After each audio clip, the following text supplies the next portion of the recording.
Allora, buonasera. La professoressa Denise Bezzina questa sera ci parla di un tema di grande interesse e che in realtà può essere in termini eccellenti, come sta facendo la professoressa Bezzina, studiata da pochi, perché la base delle sue ricerche scientifiche è costituita da il notarile, vale a dire con gli atti dei notai di epoca medievale.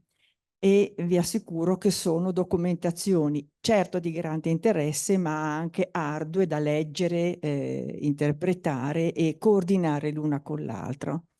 E in questo senso, proprio sulla base di queste fonti, verrà dalla professoressa Bezzina focalizzata l'attenzione sul ruolo delle donne, vale a dire sugli spazi economici, direi prevalentemente anche sociali, che le donne occupano nell'economia di Genova nei secoli XII e XIV. La professoressa Bezzina insegna storia medievale presso la nostra università e ha scritto numerosi contributi di cui trovate gli estremi nella scheda più estesa che distribuiamo regolarmente. È stata a studiare presso la Sorbona a Parigi, il Saint-Roland-Musnier, e nel caso in termini più recenti ha vinto un IRC, vale a dire un bel riconoscimento da un punto di vista scientifico ma anche economico per quanto riguarda la ricerca storica che lei sta svolgendo. Le do la parola. Grazie. Forse ok, è acceso. Allora, ringrazio i colleghi dell'Accademia Ligure di Scienze e Lettere per avermi invitata oggi. Sono molto contenta di essere qui e ringrazio tutti per la vostra presenza. Vi parlerò, come ha detto la collega Stella Orlandi, della mia ricerca, un po' anche della mia ricerca del progetto IRC, che è un progetto che riguarda proprio i diritti economici delle donne, il modo in cui subiscono forti cambiamenti a partire dal basso medioevo in poi. Oggi però ho scelto di concentrarmi proprio su Genova fra i secoli XII e XIV. Allora, perché Genova e perché Genova è così importante? Genova è così importante, come ha anticipato la collega, proprio per via dell'imponente fondo notarile che ci è pervenuto. È il fondo notai antichi custodito nell'Archivio di Stato di Genova, è il fondo notarile più esteso che c'è al mondo. Comincia con documentazione che comincia a partire dal secolo XII, poi per diventare sempre molto molto più imponente con lo scorrere dei secoli. Ed in una ricerca che cerca di definire il ruolo delle donne, avere a disposizione tutta quella documentazione è davvero importante, perché in nessunissimo altro luogo si possono osservare le donne agire fin da quel periodo con tantissima documentazione. Quindi quando si parla di trasformazione nei diritti delle donne e anche del ruolo delle donne nell'economia, Genova fa un po' da paradigma. La documentazione è così imponente che ha permesso a me e alle mie colleghe di arrivare già a degli ottimi risultati attraverso la pubblicazione del libro del volume che state vedendo, Donne, Famiglie e Patrimoni a Genova e Liguria nei secoli XII e XIII, pubblicato dalla Società Ligure di Storia Patria nel 2020 e curato dalla collega Paola Guglielmotti. E si tratta di 500 pagine di ricerca sulle donne e, come ha detto, è impossibile trovare tanta documentazione. Per chi avesse interesse è anche scaricabile online, quindi lo potete consultare se ne avete voglia. Genova, allora, oggi la mia presentazione si suddividerà in due aspetti principali che cercherò di trattare oggi. La prima è il genere, la questione del genere e dei diritti. Noi oggi diamo per scontato che abbiamo certi diritti e abbiamo un margine di azione. I codici di legge, la legge oggi non fa discriminazione di genere dal punto di vista di acquisizione di patrimonio o di gestione del patrimonio. Per noi è una cosa impensabile. Però non è così nel basso medioevo, anzi, come vedremo, vediamo, ed è molto chiaro, un processo di riduzione di quei diritti a partire dal secolo XII in poi. Quindi, per capire il ruolo delle donne nell'economia, che sarà la seconda parte della mia presentazione, occorre sapere come le donne potevano agire e quali sono i limiti che la legge pone alle donne durante il basso medioevo.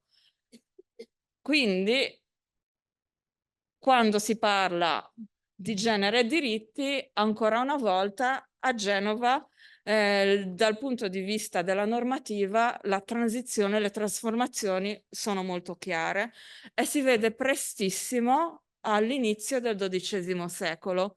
Nel 1143 i consoli, cioè l'alta magistratura di governo, i consoli decidono di abolire il diritto delle donne, delle vedove alla tercia. Cos'è la tercia? La tercia è il diritto di origine franco che garantisce alle vedove un terzo del patrimonio del marito in caso di vedovanza. Un terzo del patrimonio è una quota molto importante del patrimonio familiare. Nel 1143 questo diritto viene sostituito con un altro diritto che si chiama antefactum o donatio propter nuptias, cioè invece di avere un terzo del patrimonio del marito, le donne hanno diritto a un piccolo assegno che viene stabilito assieme alla costituzione della dote e a cui viene stabilito un tetto di 100 lire. Adesso, 100 lire, per esempio, per un artigiano è una somma molto elevata. Quando si parla di aristocrazia, invece, 100 lire è la somma che normalmente un aristocratico investiva in una solo documento, una sola impresa commerciale, quindi ad alto rischio. Quindi si tratta di una somma, di un importo che rappresenta solo una porzione molto molto piccola del patrimonio che viene lasciata alle donne. Quindi questo è il primo passo. Contestualmente vediamo che le donne in realtà non possono agire da sole, perché ogni volta che stipulano un contratto, che vanno da un notaio, non possono andare lì da sole. Devono portare con loro due persone, chiamati nella documentazione conciliatores, che sono dei tutori legali. Questo perché le donne sono sempre considerate come delle perenni minori dal punto di vista giuridico. Continuiamo a vedere delle trasformazioni in senso, diciamo, negativo, dal punto di vista dell'acquisizione e della gestione man mano che si va avanti con il tempo. Entro la fine del secolo XIII si afferma il principio di exclusio propter dotem, che poi diventa exclusio propter masculos, cioè le donne sono escluse dall'eredità in genere paterna perché hanno già ottenuto una dote. La dote è quella somma di denaro che viene data alle donne nel momento in cui si sposano e viene corrisposta dalla famiglia d'origine. Durante il matrimonio viene gestita interamente dall'uomo, dal marito, e le donne possono accedere a questa somma di denaro e anche all'antefatto solo in caso di vedovanza. Quindi, da questo punto di vista, alle donne rimane solo questo. E più si va avanti nel tempo, quando si afferma questo principio, rimane solo la possibilità di avere una quota del patrimonio in caso in cui una ragazza non abbia ancora ricevuto una dote, e là una donna poteva ereditare, però piano piano si afferma anche l'altro principio di exclusio propter masculo, cioè esclusione perché ci sono degli altri eredi maschi.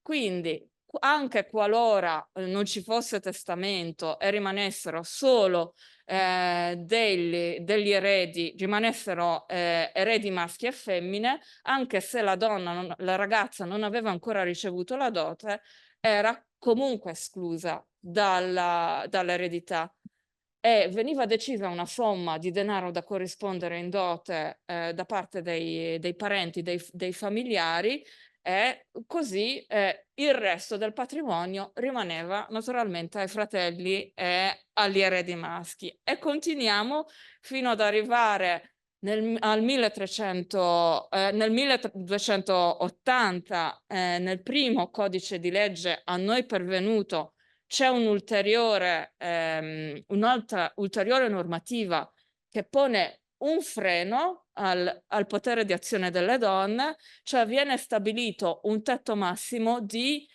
10 lire nel caso in cui una donna voglia stipulare un contratto da sola. Nel senso, anche se una donna avesse avuto delle sostanze, dei patrimoni da gestire, non poteva fare agire da sola se l'importo era superiore a 10 lire. Doveva per forza chiedere il permesso al marito. Quindi il marito doveva comparire con lei nel contratto in quel caso, non solo i conciliatores. Ancora nel successivo codice di legge, ancora a noi pervenuto, quello del 1375, troviamo una legge della successione ab intestato, cioè successione in caso di assenza di testamento, che ulteriormente toglie possibilità alle donne, alle ereditiere, di ottenere parti ingenti del patrimonio delle loro famiglie, perché questa legge stabilisce che anche in assenza di discendenti maschi, cioè anche qualora in una famiglia fosse rimasta una o due ragazze, in quel caso queste ragazze avrebbero dovuto ereditare assieme ai loro parenti maschi fino al quarto grado canonico, cioè significa questo avere ereditare con zii, zie, cugini, eccetera, eccetera. In realtà questo processo che io sto spiegando non si vede solo a Genova, ma si vede in tutte le città dell'Italia centro-settentrionale. Se pensiamo per esempio a Firenze, c'è questa identica legge, però l'esclusione è fino al settimo grado di parentela. Quindi davanti a una ragazza arriva una legione di parenti, cugini. Naturalmente è una legge, la legge di successione si può andare in deroga alla legge di successione tramite testamento. Quindi quando vediamo poi i testamenti vediamo dei comportamenti che sono un po' dissimili, però questa legge ci dà il senso della mentalità e dell'idea che bisognava puntare, diciamo, sulla discendenza maschile ed escludere le donne. Ed è un processo che si vede non solo in Italia, ma anche al di fuori dell'Italia. Si vede per esempio in Francia, nella Francia meridionale. Colpisce un po', si vede un po' in tutte le città in Europa, e bisogna pensare che dal XII secolo in poi una donna il margine di azione di una donna dipendeva anche dal luogo in cui nasceva, dalla città in cui abitava e dalle leggi dalla normativa vigente.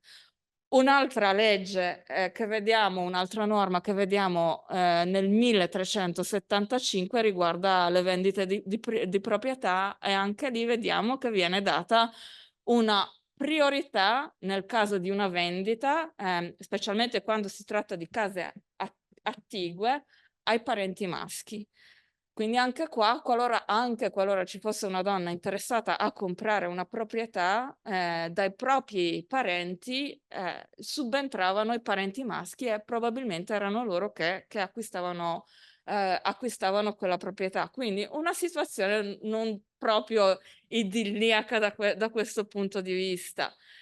Però questa è la normativa. Quando si vede, vediamo le donne in azione nella pratica, le cose cambiano un pochino, anche se vediamo anche in questo caso riflessa questo processo di restringimento dei diritti e del margine d'azione delle donne. Allora, quali sono le risorse delle donne? Diamo un nome a queste risorse. Quando parliamo di risorse delle donne, le risorse si possono suddividere in due categorie. Ci sono i beni totali, quindi la dote di cui vi ho già parlato, ma quella la donna non può gestirla perché viene data in custodia al marito, è il marito che la gestisce durante il matrimonio, può accedervi solo in caso di vedovanza, e c'è tutto il resto. Tutto il resto sono i beni non totali, quello che una donna riesce ad acquisire e che è al di fuori di questa dote.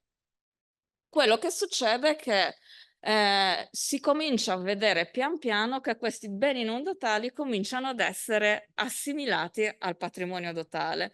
Quindi cominciano ad essere anche questi gestiti dal marito.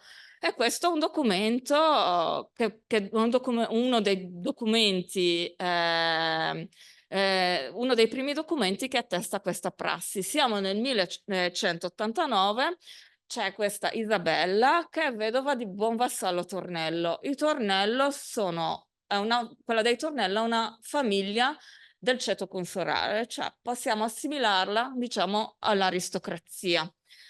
Lei, diventata vedova, si rivolge ai consoli dei Placiti, cioè i consoli che amministrano la giustizia, per ottenere il suo patrimonio, che è diviso in 165 lire in beni totali, che nel documento viene chiamato patrimonium, e 165 lire in beni non totali, che nel documento vengono chiamati stradotes. Viene affibbiata un'etichetta perché dovevano essere gestiti tecnicamente in modo diverso.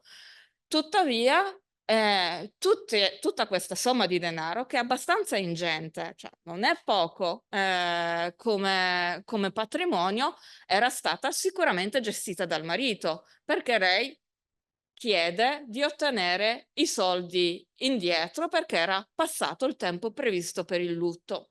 Quindi qui abbiamo una situazione in cui una donna aveva, forse lei scelto, forse la sua famiglia ha scelto, di fare amministrare tutto il suo patrimonio dal marito.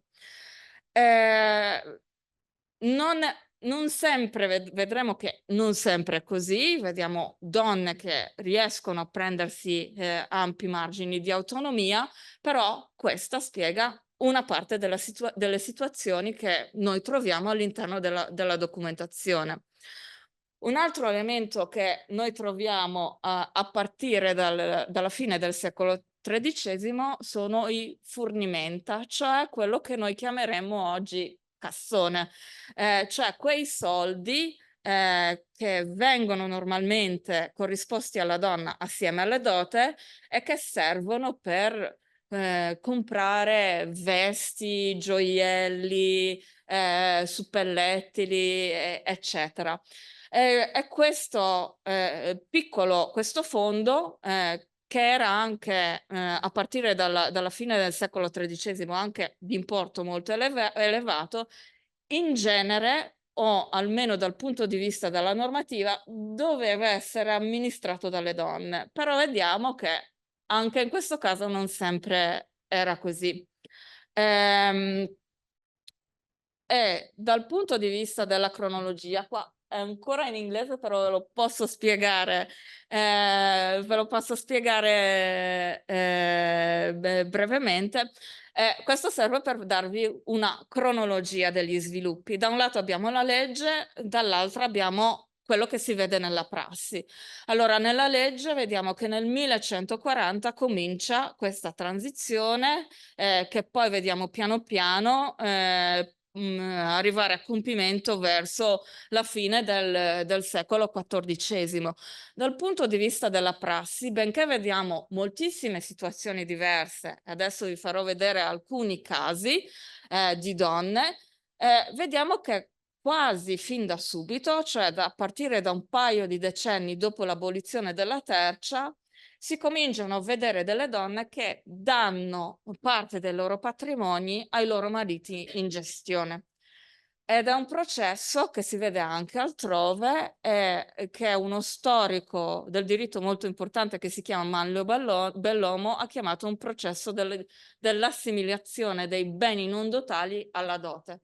Cioè anche i beni delle donne alla fine finiscono in gestione al marito. Allora, quando si tratta del ruolo delle donne nell'economia, cioè a livello della prassi, cosa possiamo osservare? Come possono le donne entrare, avere disponibilità di patrimoni, come le vediamo agire in termini di diritti, e le vediamo poi investire proprietarie anche di immobili. Allora, dal punto di vista della costruzione di un patrimonio personale, cioè di quello che possiamo chiamare i beni non dotali, in realtà ci sono ancora margini di possibilità e vediamo come. E ci sono donne che arrivano a costruirsi un proprio patrimonio personale che è abbastanza nutrito, copioso, però dobbiamo pensare a questo fondo come una specie di paniere, cioè che può essere costituito e incrementato attraverso il proprio lavoro, investimenti, perché c'è possibilità anche di investimento, piccoli legati, per esempio quando noi vediamo i testamenti troviamo moltissime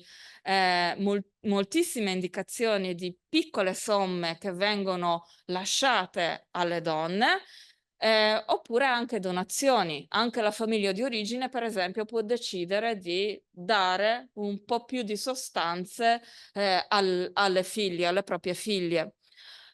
Disponibilità di immobili, anche in questo caso è abbastanza frequente, almeno fino alla seconda metà del 200. E lì vediamo che ci sono diversi casi attestati di donne, anche dell'alta aristocrazia, che sono proprietarie di torri o di quote di torri. Perché le torri? Perché la torre è un immobile, una proprietà molto importante, perché è un elemento fortemente identitario della famiglia. Quindi il fatto di vedere donne che sono proprietarie di questo bene molto importante è di una certa rilevanza. Siamo a metà del 200, ci sono ancora attestazioni, sono passati ormai 100 anni dall'abolizione della tercia, quindi dall'inizio di questo processo di restringimento dei diritti. Quindi se ci sono da un lato delle donne che subito decidono di donare i propri beni, di lasciare che il marito gestisca i propri beni, ci sono anche altre donne che riescono ad avere una certa autonomia. E quanto si pensa alla capacità di azione delle donne, certo, c'è la normativa, c'è la disponibilità di un patrimonio, però ci sono anche delle risorse che non sono materiali, sono immateriali, come la rete di familiari e di conoscenze, che possono essere mobilitati nel caso di investimenti commerciali, come vedremo, per esempio, e così via. Quindi da una parte c'è l'aspetto dei beni materiali, dall'altra la capacità delle donne di creare una rete che possa aiutarle a gestire i propri beni ed ad ottenere anche dei profitti dai propri beni. Allora, qual è l'entità? Può essere l'entità di una ingestione di un patrimonio femminile. Anche qua, anche se i diritti vengono meno, vediamo che c'è una certa capacità di accumulo di denaro. Allora, questi sono i dati relativi a due donne che provengono da due ceti di estrazione sociale diverse. Abbiamo Bellavia, che è vedova di Giacomo Fieschi, conte di Lavagna, quindi parliamo dell'altissima aristocrazia, e dall'altro lato una certa Lauvencina, moglie di un certo Antonio di Assane e già vedova di un certo Nicola Barbarossa, che è una artigiana. Sappiamo che è un'artigiana perché nel testamento dichiara di avere un apprendista. Quindi siamo due poli opposti della società. E qui vediamo l'elenco dei beni non completo in tutti e due i casi di queste due donne. Allora, Bellavia aveva investito evidentemente nel debito pubblico genovese, aveva luoghi della compera del sale, luoghi del debito pubblico genovese per 173 lire nella stessa compera, che è un importo abbastanza elevato, un forziere contenente monete d'oro, quindi ricchezza, due immobili a Chiavari, uno con terreno stimato 600 lire e l'altro 140 lire, e un terreno nella podesteria di Chiavari del valore di 82 lire. Questi sono dati di un inventario che però è incompleto. Quindi a queste somme di denaro vanno aggiunte altre cose che sicuramente aveva. Siamo nel 1300, qui si vede una donna che è capace a accumulare denaro, forse anche per volontà dei suoi parenti, perché naturalmente c'è anche un ruolo chiave hanno i parenti nel lasciare che queste donne accumulino denaro. Dall'altra parte, questa Lauvencina, pur provenendo dal ceto artigiano, possiede due immobili a Genova, diversi oggetti che elenca perché dichiara che questi oggetti dovevano essere venduti, diversi capi di vestiario che erano stati pignorati, perché anche quello era un modo per ottenere soldi, anche delle donne, era un modo utilizzato spesso dalle donne per ottenere denaro da reinvestire. È una somma di denaro di importo non specificato che lei dichiara che doveva andare alla figlia che era nata dal primo matrimonio. È interessante che proprio in questo testamento Lauvencina dichiara che lei aveva ottenuto una procura da suo marito e lei poteva fare quello che voleva anche dei beni di suo marito. Quindi siamo di fronte a una donna che riesce comunque a imporsi. Ed è per questo che quando si parla della situazione delle donne è un po' difficile pensare solo dal punto di vista quantitativo, cioè accumulare dati su dati, piuttosto preferisco farvi vedere dei singoli casi in modo da farvi capire un po' il ventaglio di possibilità, perché così c'è un ventaglio di possibilità da sfruttare anche in modo da trovare un margine di azione. Allora, quali sono gli ambiti in cui possiamo vedere le donne agire? Primo luogo, il mondo del lavoro. Le donne lavorano, però quando si parla di documentazione notarile è molto difficile quantificare il numero delle donne che sono artigiane, anche perché c'è un modo di registrazione un po' diverso.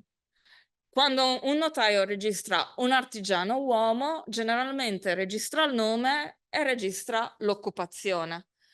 Quando le donne vengono registrate dal notaio, sono registrate in base alla loro relazione rispetto a un maschio della famiglia. Quindi sono donna, moglie di o vedova di, se non ancora sposata, figlia di o figlia del fu.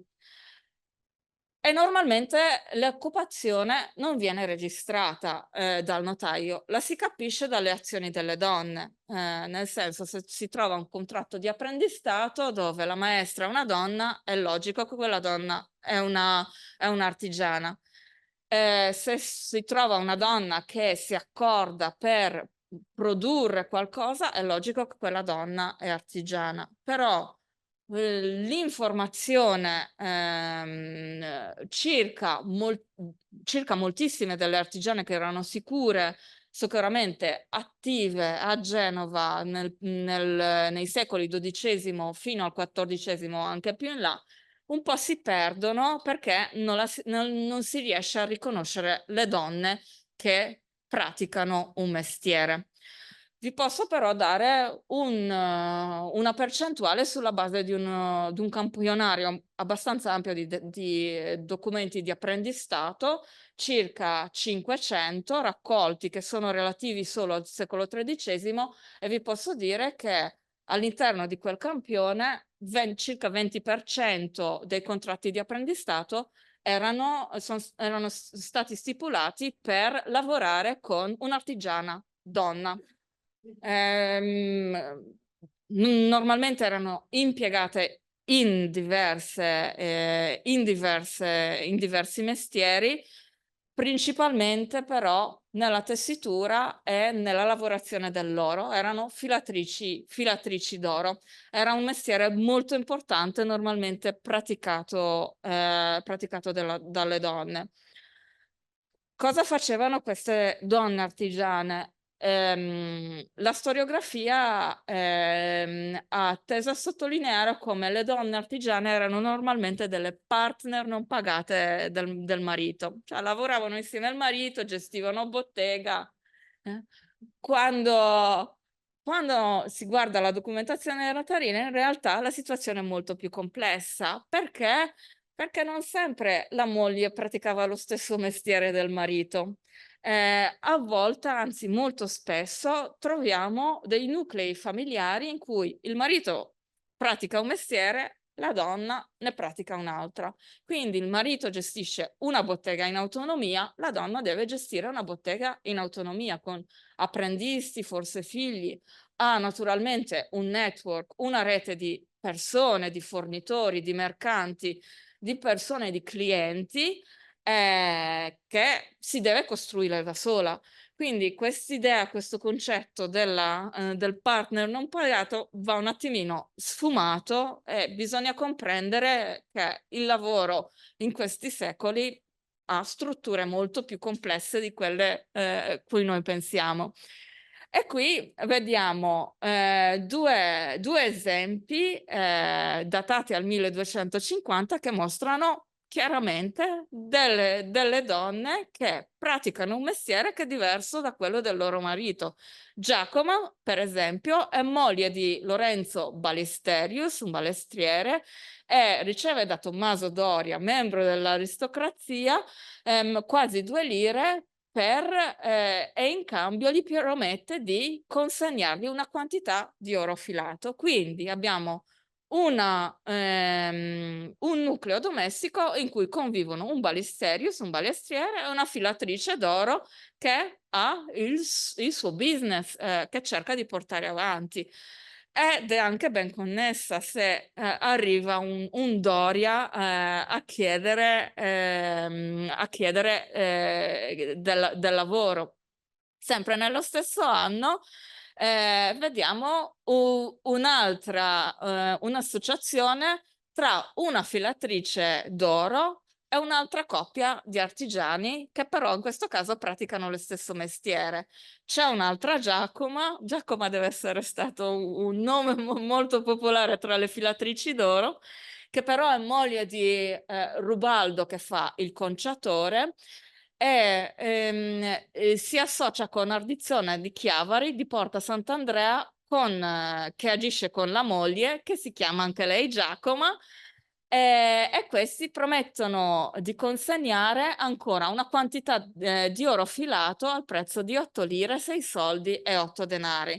Anche qua vediamo la complessità della situazione e delle donne che hanno il loro spazio nell'economia del mondo del lavoro. Non è il lavoro l'unico ambito in cui le donne sono molto attive, le vediamo molto attive anche per quanto riguarda il credito e gli investimenti commerciali. Specialmente per quanto riguarda gli investimenti commerciali, ma questo è stato assodato già dalla precedente storiografia, le vediamo attive già dalla fine del secolo XII con investimenti che talvolta, anche se in casi molto più rari rispetto a quello degli uomini, investono delle ingentissime somme di denaro. Perché? Perché c'è un contratto, una tipologia contrattuale chiamata commenda, che è la tipologia contrattuale, il contratto cardine che alimenta il commercio a lungo raggio nei secoli basso-medievali e che è un contratto molto duttile. È a disposizione di tutti. Sostanzialmente il contratto prevede che ci sia un socio mercante, diciamo, che prende in affidamento una somma di denaro da un investitore e questo socio mercante che parte si obbliga a far lavorare, a lucrare su quei soldi e al ritorno a restituire il capitale più una parte dei profitti. È un contratto molto semplice, è un contratto che è a disposizione, come ho detto, di tutti e vediamo moltissime donne investire.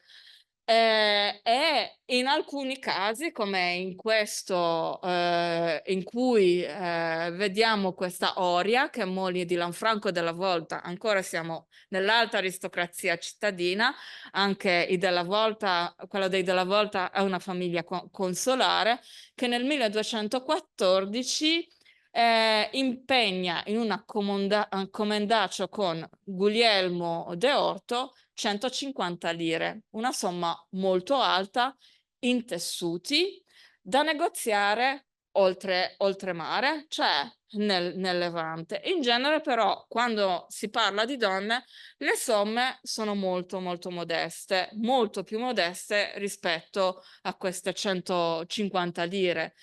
Si possono investire anche pochi soldi, 10 soldi, 20 soldi, che equivale più o meno equivale a una lira. Anche su quello si può avere un ritorno, un profitto da poi reinvestire in altre attività commerciali. Quando prima parlavo della costituzione di una specie di paniere, si faceva così, si investe e poi di nuovo si reinveste e in questo modo si riuscivano a ottenere un piccolo capitale poi da reinvestire in diversi modi, perché in questo documento, in queste imprese commerciali investivano anche le artigiane, quindi le artigiane potevano ottenere dei soldi da reinvestire in materie prime per gli affitti della bottega, delle somme per comprare dell'attrezzatura, per esempio. Però anche qui vediamo un'evoluzione verso la fine del secolo XIII. Verso la fine del secolo XIII vediamo pian piano svilupparsi un debito pubblico, debito pubblico a Genova, in cui si comincia a investire molto e cominciano ad investire tantissimo due categorie della società. Da un lato gli artigiani, che anche loro investivano tantissimo prima nel commercio a lungo raggio, e dall'altro lato le donne. E pian piano, se vediamo la documentazione del secolo XIV, vediamo che le attestazioni di donne che investono nel commercio a lungo raggio diventano molto più rare e invece si trovano molte più attestazioni di donne che investono in quelle loca, quei luoghi di cui ne aveva un bel po' la contessa Fieschi, di cui avete visto l'inventario prima. Oltre a questa tipologia contrattuale c'è il mutuum gratis, cioè il documento di prestito. mutuum gratis perché secondo i dettami della Chiesa in realtà doveva essere un mutuo senza interesse. Non è proprio così perché si trovavano modi per lucrare anche su questo. In genere si faceva per importi molto piccoli, si tratta più o meno di credito al consumo, per periodi altrettanto ristretti, nel senso si poteva chiedere un prestito di 15-20 soldi da restituire entro 2-3 mesi, 6 mesi e così via. Ed è un'attività in cui si riscontrano davvero tantissime donne. Le donne chiedono in prestito, però le donne prestano e prestano tanto. E qua vediamo due casi abbastanza particolari. La prima è un'altra filatrice d'oro, che come avrete capito erano moltissime a Genova e molto attive, che si chiama Giovanna ed è moglie di un tale Basilio di Campo. La vediamo la prima volta nel 1240, che concede in prestito a un certo Giovanni Cuticola, sua moglie, la somma di 5 lire da restituire entro un anno. Però chiede una contropartita, cioè i coniugi, in cambio di questa somma di denaro, dovranno lavorare per lei una quantità d'oro a un prezzo ancora da concordare. Quindi va da sé, se ancora da concordare e non specificato, Giovanna poteva tranquillamente sfruttare questa coppia di lavoratori. E doveva essere un'attività che lei praticava molto spesso perché la ritroviamo ancora 10 anni dopo, questa stessa Giovanna, in altri 2 documenti simili per importi maggiori, quindi si vede che ha maggiore disponibilità di denaro. E in questo caso Giovanna accorda in prestito a 2 famiglie di Battiloro rispettivamente 25 e 60 lire, una somma discreta se pensiamo che il salario di un lavoratore specializzato poteva essere circa 6 lire in un anno, quindi somme abbastanza elevato in cambio di fogli d'oro, di fogli d'argento lavorato al prezzo di 13 soldi ciascun foglio.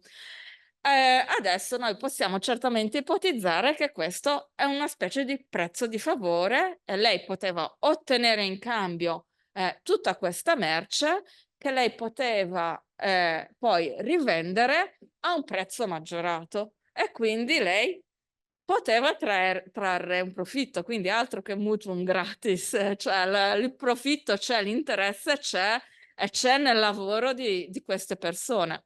E lo vediamo in altri casi, per esempio una certa Sibilla, vedova di un certo Giovanni Ammazzaporci, quindi possiamo ipotizzare che non siamo proprio siamo nel ceto, nei ceti subalterni, concede in prestito ad altre donne 5, 12 e 4 lire entro pochi giorni di distanza, tutte da restituire entro un anno. Se sono prestiti così ravvicinati, si può pensare che di mezzo c'è una forma di interesse, non è che lo fa solo per amore e per solidarietà con queste altre donne.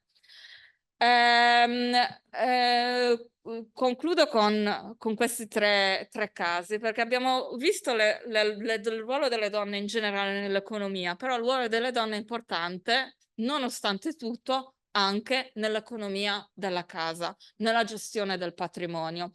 E questi qua sono 3 casi molto particolari che riguardano 3 donne, diciamo, si può vedere questi 3 medaglioni di donne, tutte dell'aristocrazia, vissute tra il XII al XIV secolo. La prima è una tale Mabilia de Leccavelis. Leccavela è il cognome del marito. E la vediamo agire da vedova tra il 1190 e il 1210. Questa donna è attestata in circa 40 documenti. 40 documenti fra il 1190 e il 1110 che riguardano le attività di una sola donna è tantissimo. se pensiamo che questa donna proveniva da un'aristocrazia mercantile, non è una principessa e non è neanche la famiglia più importante dal punto di vista politico di Genova. È molto chiaro che lei viene completamente assimilata nella famiglia del marito, tanto che il notaio la chiama De Leccavelis, cioè con il cognome del proprio marito defunto o Pizzone, e la vediamo agire nel tentativo di consolidare l'eredità per il suo unico figlio Ottone, che nel 1190 è ancora in minore età. Lo vediamo sostanzialmente crescere, Ottone, attraverso la documentazione. Mabilia ha un'altra figlia che viene data in sposa a una famiglia importante, quella degli avvocati. Si vede che in un certo momento c'è una sorta di crisi patrimoniale, nel senso che nella documentazione fra il 1190 e il 1205 circa la vediamo agire vendendo propri terreni, chiedendo prestiti e anche cercando di, scusate, eh, cercando di riacquisire degli immobili di famiglia che erano stati donati in dote alla figlia. Ce la fa, in parte perché il primo marito della figlia muore, quindi prima cerca di riacquisire i beni, cercando di comprare indietro i beni dati in dote, e poi se li ritrova probabilmente perché la figlia riacquista la dote, e poi la figlia viene successivamente data in sposa a un esponente della famiglia dei Guerci.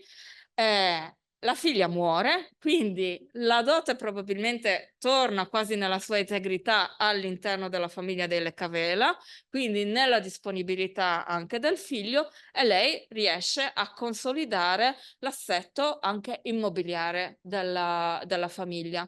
La vediamo successivamente investire col figlio, che diventa verosimilmente drappiere perché investe tantissimo in panni e in documenti di commenda, e vediamo che proprio quella casa probabilmente rimane all'interno della famiglia almeno fino al 1274, perché è menzionata nell'inventario dei suoi nipoti, e poi successivamente si intravede un'altra vedova della famiglia nel 1274 che gestisce quegli stessi immobili a sua volta per un figlio minore. Quindi l'opera di consolidamento che questa donna da sola a inizio del secolo XIII alla fine è molto importante per la solidità e la compattezza del patrimonio della famiglia di suo marito. La seconda che vediamo agire alla fine del secolo XIII è un'altra vedova Fieschi, Simona, vedova di Oppizzone, che si fa chiamare naturalmente nei documenti comitista, e la vediamo agire in modo molto particolare perché cerca di far rispettare le ultime volontà del suo defunto figlio. Allora, il suo defunto figlio aveva 3 figli maschi. Uno di questi figli era entrato in religione e quindi aveva ricevuto a sua volta una dote. Visto che ha ricevuto una dote, il figlio di Simona voleva naturalmente escluderlo. Perché? Perché l'eredità sostanzialmente serviva ai figli che possono sposarsi e fare altri figli.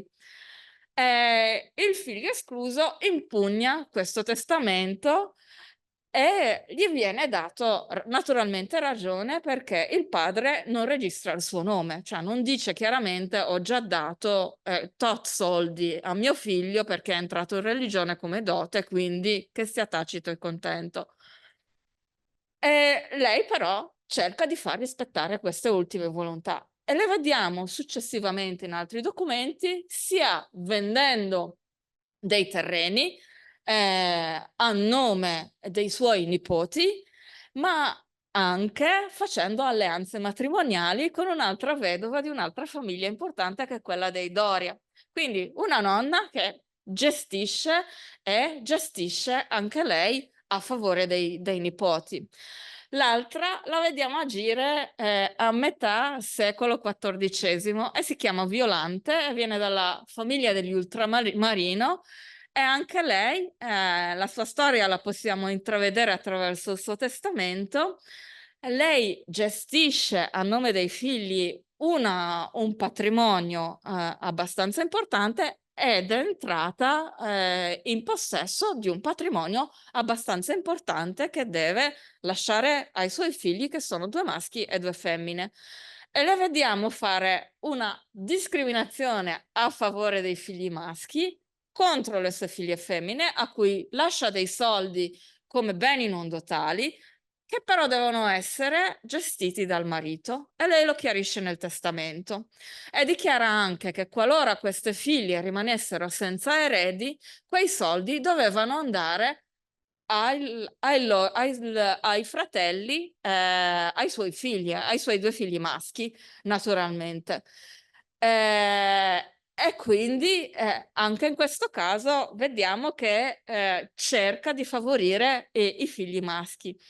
Però la vediamo anche lasciare un'ingente somma di denaro, più alta di quella che lascia alle sue figlie, a sua sorella, non ponendo vincoli. Quindi quando si tratta della propria famiglia e dei propri figli, si fa un discrimine netto e le donne stesse cercano di favorire i figli maschi. Quando si tratta delle proprie sorelle, e questo lo vediamo in moltissimi casi, si cerca di dare una sorta, più margine d'azione. Quindi in tutti questi casi in realtà che vi ho raccontato vediamo che nonostante ci sia una legislazione che non sia propriamente favorevole, in realtà il ventaglio di possibilità sono diverse e sia le donne ma anche le loro famiglie sanno ben sfruttare le diverse possibilità e anche trovare delle scappatoie e cercano anche di ogni tanto aggirare la legge. Quindi vi lascio con questo ultimo commento. Grazie mille.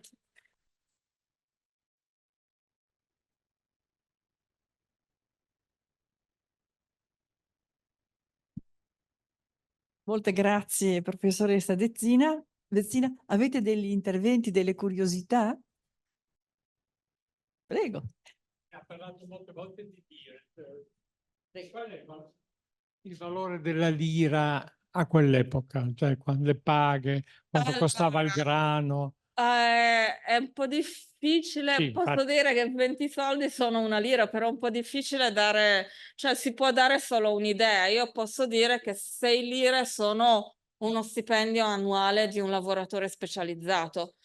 È molto difficile capire cosa si potesse fare con questi soldi in realtà, perché uno studio sui prezzi in realtà non è stato ancora fatto. no? Bisognerebbe farlo sulla base, per esempio, del prezzo del grano, Sì. però è molto molto difficile da fare. Bisogna trovare la documentazione giusta e quindi per il momento è l'unica cosa che posso dire. Ho visto che a Chiavari 600 lire, se sono 6 lire all'anno, vuol dire che sono 100 annualità di un operaio, che mica poco. Siamo sulle 300.000 come adesso. Sì, infatti. Ah. Quindi sì, più o meno è quello, però è molto difficile dare il prezzo alle cose. Immagino. Ci si fa un'idea lavorando sulla documentazione notarile di quanto sono gli importi che sono alti, altissimi, medi, però rimane sempre un margine di dubbio perché è molto difficile davvero stabilire una tabella di prezzi. Grazie.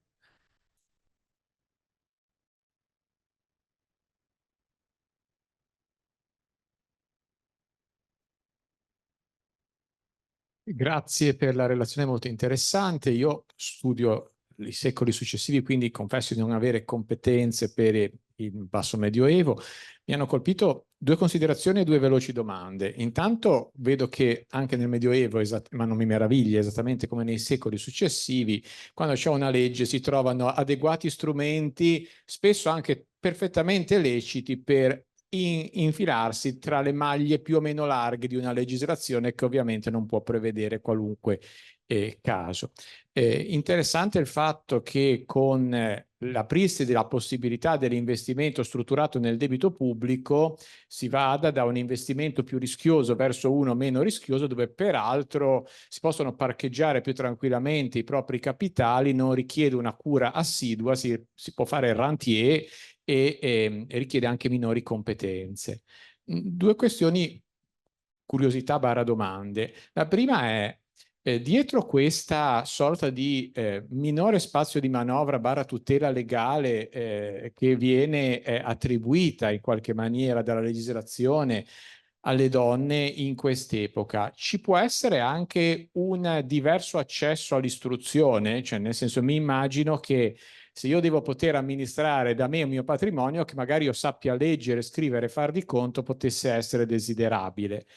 Il secondo aspetto è, basandomi su quello che io ho letto sui secoli successivi, mi riferisco al volume per esempio di Grendi sui Balbi e su quello che è il rapporto con le figlie che diciamo forzatamente o liberamente intraprendono la carriera religiosa, dove poi nei testamenti femminili o maschili ci sono comunque delle integrazioni dei piccoli patrimoni che in aggiunta alla dote al momento della monacazione viene garantita a queste figlie per dare loro qualche margine di manovra in più all'interno dei vari precetti degli ordini religiosi in cui sono inserite. Si trova qualcosa del genere anche per il Medioevo? Allora, riguardo alla prima domanda, grazie, sono tutte e due domande molto interessanti che mi permettono di chiarire certe cose. Allora, dal punto di vista dell'accesso all'istruzione, ne sappiamo poco in realtà, però l'idea che mi sono fatta è che le persone sapessero, c'erano molte più persone che sapevano leggere e forse scrivere, ma sicuramente leggere di quanto noi immaginiamo. Anche perché si parla di molti contratti, se bisogna gestire, bisogna almeno saper leggere e far di conto, perché altrimenti, perché gli investimenti sono così sparpagliati in diversi contratti che altrimenti è impossibile e sono tutti investimenti a termine. Quindi bisognava in qualche modo, e le donne in realtà gestivano, specialmente, forse non l'ho specificato molto, quando diventavano vedove.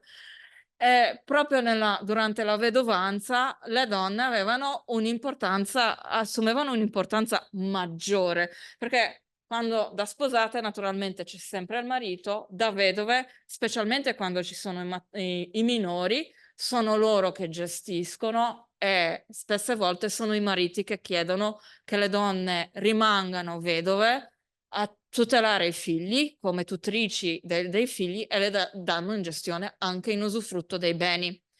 Quando si tratta di donne dell'alta aristocrazia, dovevano in qualche modo saper leggere e saper scrivere. Magari erano aiutate anche da maschi della famiglia, però la responsabilità era la loro. Quindi in qualche modo, anche se non ci sono riferimenti diretti, tranne qualcuno sparso, dovevano in qualche modo avere l'accesso a un'istruzione. Anche perché di attestazioni a libri, eccetera, alcuni ne ho trovati, per esempio nel secolo XIV c'è un testamento, fra l'altro non di un'aristocratica, in cui una donna lascia un libro a due sue conoscenti, che non sono persone della sua famiglia, sono proprio delle conoscenti, e specifica che queste donne dovevano tenere questo libro a turni, cioè passava ogni tanto uno, ogni tanto l'altra, perché il libro è una cosa preziosa, insomma. Però questa non è dell'aristocrazia, chiaramente sa leggere, quindi non ci sono tantissimi riferimenti, ma sulla questione dei religiosi, sinceramente, che non vedo, non mi ricordo di somme a integrazione, forse in un caso di un notaio che aveva una figlia che era stata monacata e le aveva lasciato una somma in più, un'integrazione. Però non ho così tanta documentazione come Grandi. Quindi il successivo sì. Sono altre domande? Una curiosità, due curiosità. La prima, come mai c'è questo irrigidimento, questa diminuzione giuridica come minimo dei diritti femminili, non soltanto nell'Italia centro-settentrionale, ma anche, come ha detto, in Francia, a partire, come lei ha indicato, dal 1143? Questa è la prima domanda. La seconda è se ha trovato della documentazione relativa a donne, mogli di uomini che andavano per mare e che quindi, proprio legati alla loro peculiare condizione, avevano, tra virgolette, più mano libera e anzi venivano autorizzate, precedendo in questo quello che poi le donne liguri fanno anche nei secoli successivi. Grazie. Grazie ancora per queste domande, ancora mi permettono di chiarire certe cose. Allora, per quanto riguarda questo processo di deterioramento dei diritti, è un po' la domanda, la grossa domanda del progetto, nel senso, in alcune aree è un po' più chiaro. Per esempio, nell'Italia centro-settentrionale posso ancora prendere in prestito l'interpretazione di Manlio Bellomo, che è lo storico del diritto che ha studiato queste cose, e per lui è dovuta proprio alla peculiare situazione politica, nel senso, inizio XII secolo vediamo lo stabilirsi di governi consolari, cioè di governi collegiali, dove ci sono più persone, ma che è molto aperta alla competizione. Cioè ci sono molte famiglie che aspirano a quei pochi posti. È anche un secolo in cui c'è un'altissima mobilità sociale, cioè, c'è possibilità di arricchirsi grazie al commercio di lungo raggio, per esempio, eccetera, eccetera. Quindi si comincia ben presto a vedere delle famiglie che diventano più ricche e quindi più importante anche dal punto di vista dello status sociale. Se hai uno status sociale elevato, tu aspiri a una carica pubblica. Le posizioni, i posti sono pochi, sono più o meno 6. 6 per i consoli dei Placidi, 6 per i consoli e 6 per i consoli dei Placidi, 12 in tutto, si controllano queste altre magistrature, poi ci sono degli altri incarichi, però 6 consolo del comune. È logico che è una situazione in cui ci sono moltissime famiglie e entro la fine del secolo XII, scusate, quindi quando si passa grosso modo al governo podestarile, le famiglie che sono entrate a far parte di questo collegio dei consoli e sono state consoli dei Placidi, hanno avuto accesso alle alte magistrature, sono circa 190. Sono tantissime. È logico che se tu cerchi di mantenere un controllo politico, hai bisogno anche di un saldo controllo di una posizione economica rilevante. In quel caso non si può lasciare un terzo del patrimonio a una vedova che si può risposare con un'altra famiglia, che può essere anche una famiglia nemica, perché è anche una situazione molto conflittuale. Quindi in una situazione così cosa fanno? È 1143 coincide più o meno con lo stabilirsi del regime consolare, perché il governo diventa stabile e strutturato. Quindi sono passati circa 4 decenni, c'è un governo stabile, cosa facciamo? Togliamo, eliminiamo le donne. E questo si vede chiaramente in Italia. Sud della Francia c'è un'evoluzione dal punto di vista normativo che è molto simile a quella italiana, c'è un'evoluzione anche politica più o meno, perché ci sono delle città che ottengono delle franchigie, quindi ci sono dei consoli anche lì. Nelle altre parti bisogna ancora vedere qual è il motivo e fino a che punto c'è una restrizione dei diritti. Per esempio, è molto probabile che al sud, e ci sono delle indicazioni nel sud dell'Italia, della penisola, e ci sono delle indicazioni dalla documentazione relativa, per esempio, a Bari, che le donne conservino dei diritti molto importanti fino alla fine del Medioevo, perché non c'è la stessa evoluzione politica. Però bisogna ancora guardare esattamente vedere gli sviluppi, quali sono, sia dal punto di vista della normativa, sia dal punto di vista della prassi.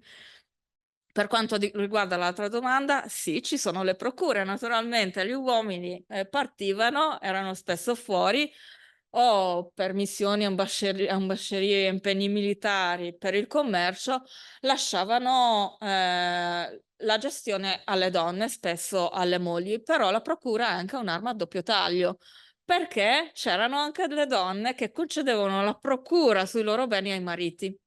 Quindi vediamo sia i mariti che lasciano la procura pro tempore, per esempio, finché sono fuori, ma le donne che lasciano una procura generale indefinita ai loro mariti, quindi ampio margine di gestione ai mariti. Per quello che dicevo che è impossibile quantificare, si vede il ventaglio di possibilità. Però la procura era certamente un modo attraverso il quale le donne potevano ottenere ampi margini di autonomia, perché potevano gestire, anche qui magari anche aiutate da membri maschi della famiglia o della famiglia del marito, perché mai da sole, sono sempre con questi consigliatores che appaiono con loro nella documentazione. E anche su questo posso fare un ulteriore punto. Vediamo che ogni tanto si vede il peso di questi consigliatores, nel senso che sono lì perché devono essere lì, perché il bene in questione, la transazione è importante per la famiglia, e quindi vediamo che le donne si portano dietro oppure sono dei parenti maschi che vanno con le donne e si definiscono come loro consigliatores. Però in altri casi si vede, per esempio, guardando la successione di documenti erogati uno dietro l'altro, e si vede che, per esempio, i due consigliatores menzionati in un contratto relativo alla donna sono lì che sono testimoni nell'atto prima, nell'atto precedente, sono spesso nella cerchia, nell'entourage del notaio, e lì sono lì pro forma, nel senso stanno lì, c'è bisogno di mettere il nome di una persona perché la legge ci chiede questo, il documento si fa lo stesso, perché evidentemente ci sono donne che conservano un ampio margine di manovra ancora. È una buona domanda. Non so se queste persone che sono nella cerchia del notaio, se venissero pagate per quello, probabilmente no, probabilmente erano nell'entourage di qualche mercante, non si sa, non sono registrati pagamenti. C'è una connessione con la tradizione romana, Certo, immagino. sì, ma il codice giustiniano. Sì, grazie mille, è un'ottima osservazione. Sì, una parte della ragione è che proprio all'inizio del fine XI secolo è quando vediamo la proliferazione del diritto romano. Si prende il diritto romano e si reinterpreta anche perché la legge di successione ab intestato è proprio contro il diritto giustinianeo, che invece prevede una suddivisione egalitaria, però si prende questo diritto romano fa da base, e si vede anche nel sud della Francia, perché anche lì entra il diritto romano. Quindi sì, il diritto romano offre uno straordinario, diciamo, una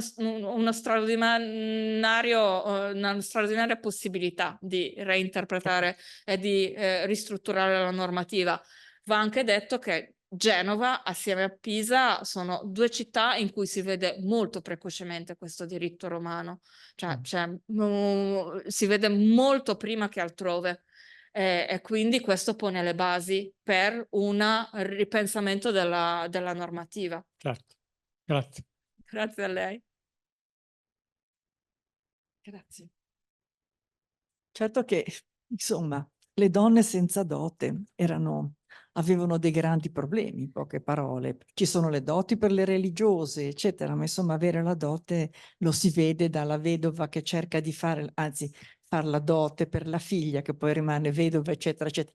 La mancanza di dote è un bel problema. Credo che in realtà per certi aspetti sia stata superata in tempi relativamente recenti questa condizione. Apriamo. Grazie di tutto, grazie alla professoressa Bezzina. Vi dico solo che giovedì 16 maggio Giancarlo Icardi dell'Università di Genova parlerà di le vaccinazioni tra passato e futuro, dalla variolizzazione alle innovative piattaforme vaccinali. Questo giovedì prossimo. Grazie ancora, grazie. Grazie mille.